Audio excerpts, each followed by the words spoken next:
Start with the dust, not the legend. Option 1. Go north, slip through Byzantine territory, cut across Christian Europe, then somehow reach Iberia alive. On paper, that sounds almost civilized, but in reality. Option 2. Just take a boat. Sounds smart for about 4 seconds. Right up until you remember this is the 8th century. Just take a boat is not an app button. First, you need a vessel strong enough for serious sea travel. North Africa, in this period, was not some blank space under Arab rule, where a desperate exile could just stroll through and flash a noble profile. It was a layered landscape, old Roman scars, recent conquests, tribal loyalties, local power brokers, half-settled authority, populations who remembered very clearly who had arrived, who taxed, who ruled, and who talked too big. The ruins were still there. The roads were still there. Our refugee prince is not choosing between good route and bad route. He is choosing which kind of danger can be negotiated. Soldiers at a frontier do not negotiate. Pirates do not negotiate. The open sea definitely does not negotiate. But people do sometimes. Chiefs do. That is why this African road matters so much. It is not just distance on a map. It is an early test of whether lineage still has weight when power is gone. And under all of that sits another buried object. We need to brush clean before the story moves on. Who exactly lived here before Arab power tried to organize it? The land ahead was not waiting politely for newcomers to define it. It already belonged to people with their own roots, identities, and grudges. Here is the ugly little engine under the story. Not faith, not destiny, not some civilizing mission. Money, land, rank, and bodies. Zoom in on the field, not the throne. Just 2 farmers. Same sunburn, same cracked hands, same bad harvest anxiety. Same children waiting at home for grain. One is counted as Muslim, the other is a Berber, outside the ruling identity, and both work all year. This is where people get sloppy, so let's keep the categories straight. In legal theory, these taxes were not always the cartoon version people imagine. Different regions, different rates, different exemptions, different practice. Jizya was not some universal pay half your income or die button. Often it was a fixed poll tax tied to status and adult-free men. Military obligation, protection, all that. Land tax also varied wildly, depending on the land and irrigation, which is fine, which is true, because once a province becomes a source of cash, people stop seeing peasants and start seeing columns on a balance sheet. This village owes grain, that district owes land tax. Those converts still owe what they used to owe, because the governor likes revenue more than consistency. A Berber man adopts the conqueror's religion and expects the burden to ease. Instead, he gets hit from both sides. Old dues linger. New dues appear. You appeal to fairness. Good luck. The clerk just shrugs. And greed never travels alone. It links up with prestige. Arab elites guarded status, like a private club. Bloodline mattered. Office mattered. Access mattered. The empire had won with the language of religion, but many of its provincial hierarchies still ran on ethnicity and favoritism. So conversion did not automatically mean equality. Then there is land, the most jealous form of power. Control the land. You control harvests. Control harvests. You control survival. Between marrying off a daughter with dignity or not at all, a higher demand on paper became a thinner child in winter.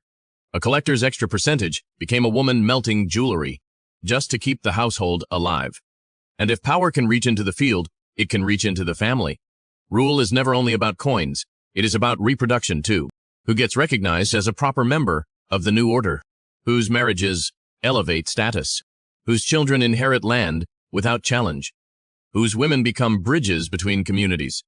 Whose bodies become trophies, hostages, or bargaining chips?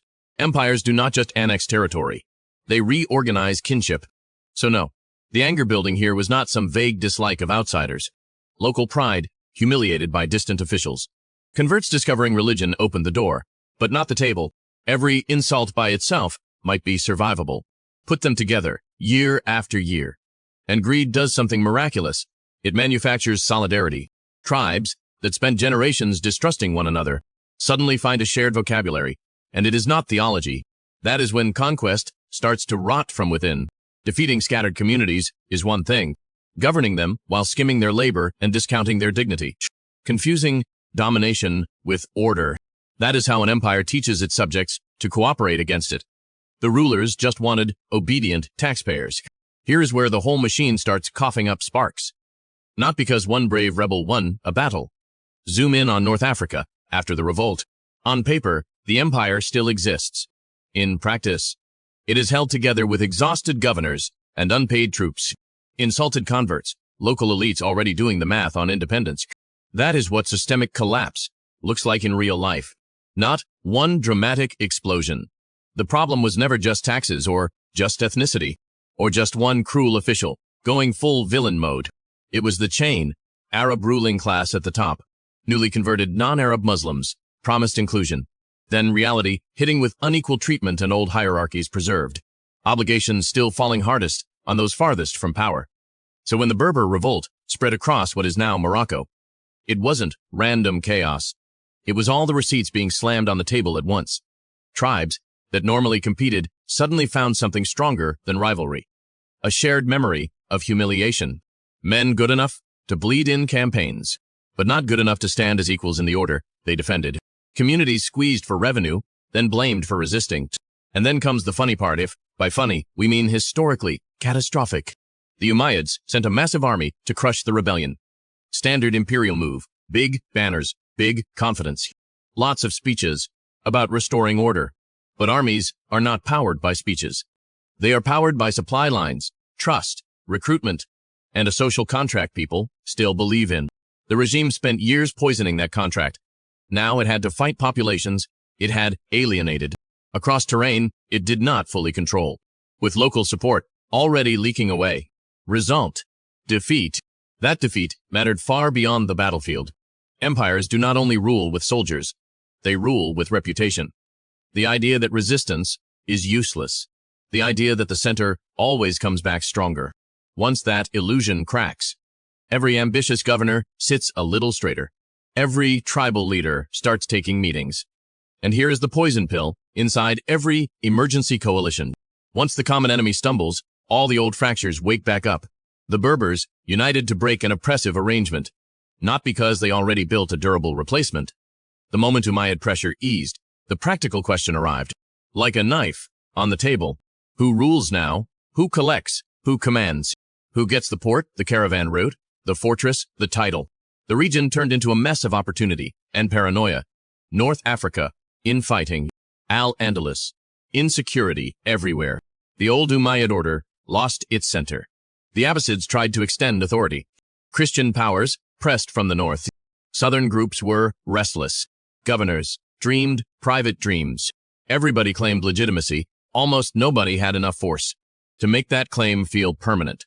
But because the world was already broken in exactly the right way, roads dangerous, seas uncertain, and during those long missing years, while everyone else grabbed provinces like free samples, another symptom of rot appeared. Provincial rulers testing whether the empire still meant anything. A governor in Afriqiya wanted room to rule like a king. First, he tried the polite version, flatter the new masters. Hope for autonomy wrapped in official approval. They refused, which means our runaway prince was not traveling through empty scenery. He moved through a decomposing system, one where hospitality, protection, alliance, all became negotiable assets. A camp here, and notice what suddenly matters most. Not decree, not ideology, networks. In a world where official structures failed, bloodline and affiliation became bridges, passwords, insurance policies. A man without an army could still collect obligation. That is how internal decay works. Center exploits frontier Sifri frontier rebels. Center's defeat breaks the myth of control. Governors freelance 4C. Alliances turn transactional. The identity becomes military currency. This is where the story stops, looking like a chase scene, and starts looking uncomfortably modern. The prince did not win people over with magic. He won because he was legible. To Berber clans, he was not some random Eastern aristocrat begging for shelter. He was partly one of them by blood, fully one of them in need, and very obviously useful. To men shut out of prestige, taxation, command. A refugee with a royal name can be pitied. Zoom in on the bargain being made. Not poetry, not destiny, seats, titles, command. A place at the table when the table gets rebuilt. That is why his claim mattered. He carried a family name far more glittering than the officials trying to contain him. In a fractured frontier world, pedigree still had teeth. Every local notable, armed client, ambitious intermediary could do the math. If this man reaches Al-Andalus, he does not arrive as another exile. The local ruler who tolerated him for a moment now understood the danger. A charismatic prince from a higher status house, gathering sympathy among the very groups the system needed to keep half in, half out. He was not a guest anymore. He was a mirror held up to a weak regime. Every cheer for the prince sounded like an insult to the governor. Every new follower looked like a subtraction. So naturally, the oldest political move. If the rival cannot be absorbed, remove him before dawn. That night, the prince stayed among Berbers when the order came down. Quietly, no speech, no trial, no legal theater. Just men sent to make a problem disappear. And here history gives one tiny, absurdly human survival moment. That says more than any proclamation.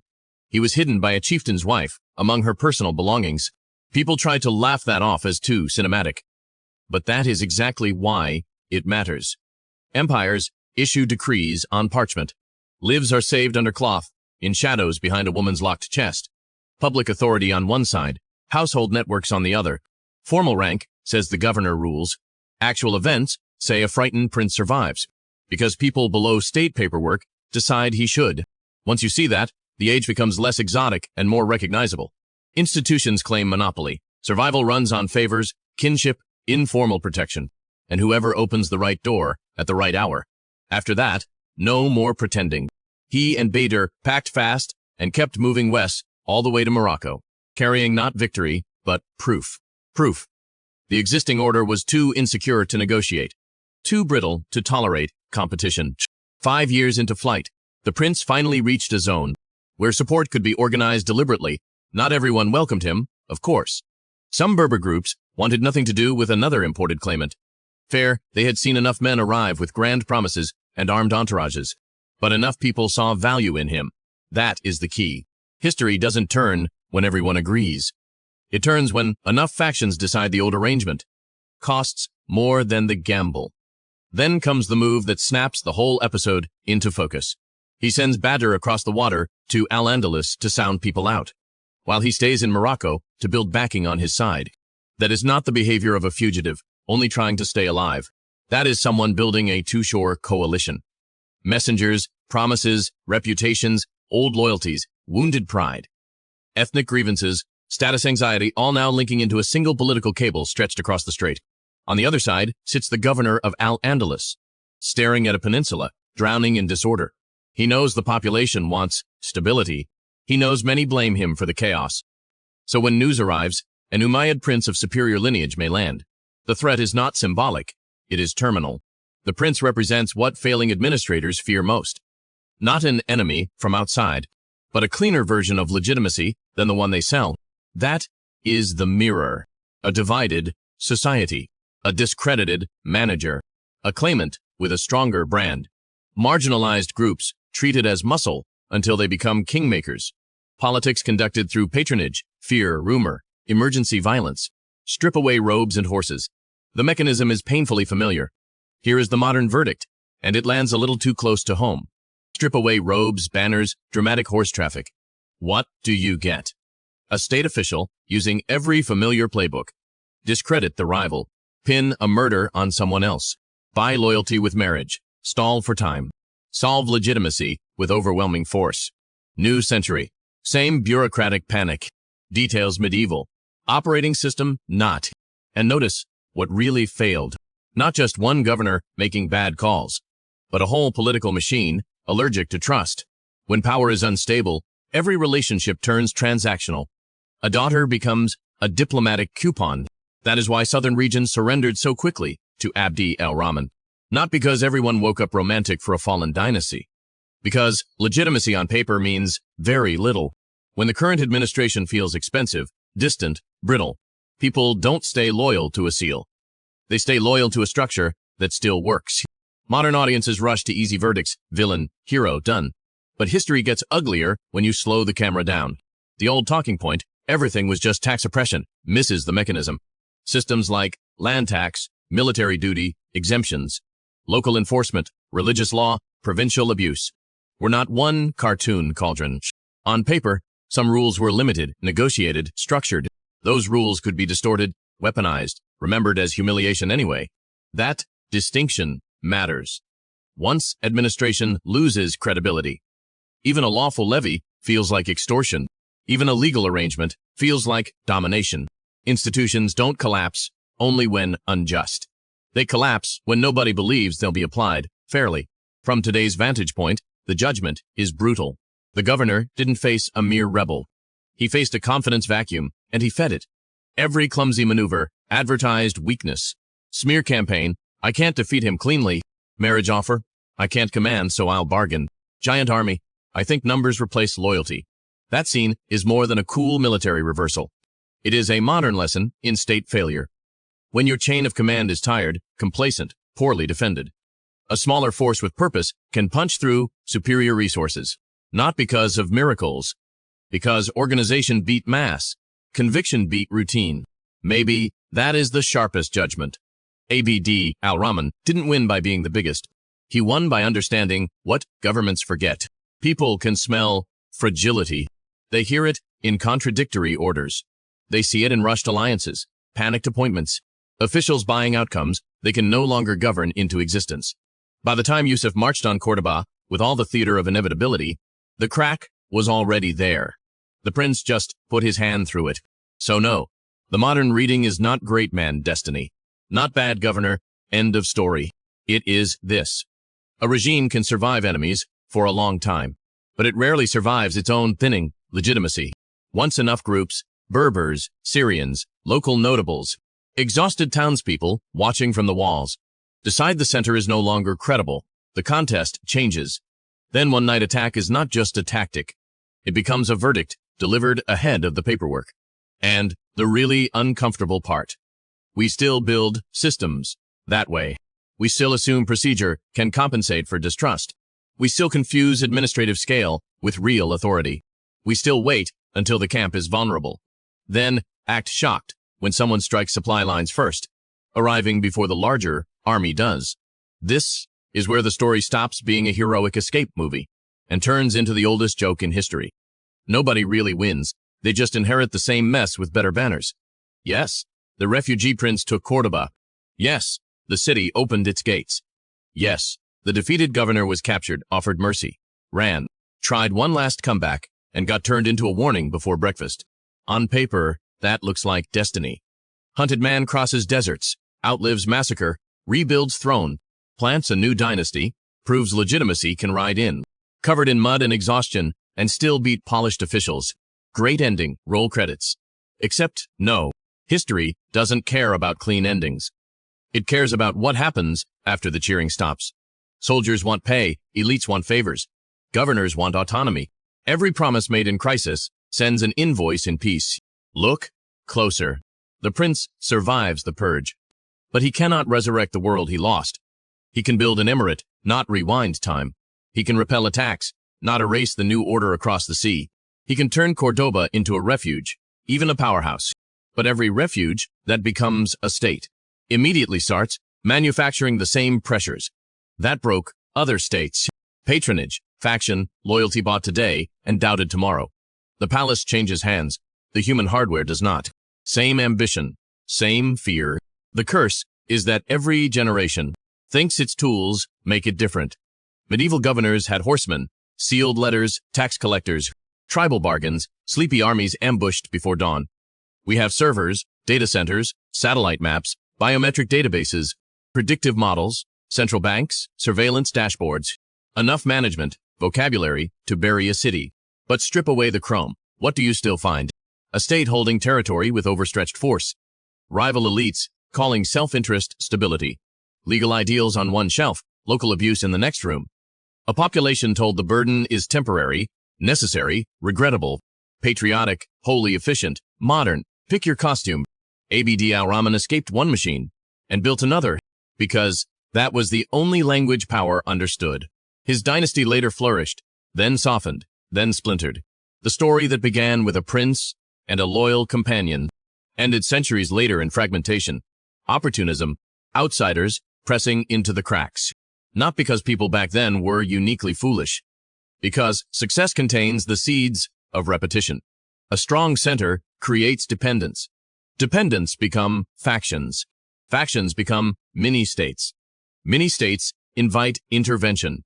Then everyone says, collapse was sudden, as if the floor didn't creak for decades. That is why the statue matters more than the throne. A bronze survivor, facing the coast where he arrived. The tomb is dusted off. Greed is named. Collapse is mapped. Mirror is raised. Judgment is delivered. Sentence is already being carried out. Human beings don't break the cycle by inventing better machines. Most of the time, we just give old mistakes sharper teeth. So, what is one thing we're still getting wrong today?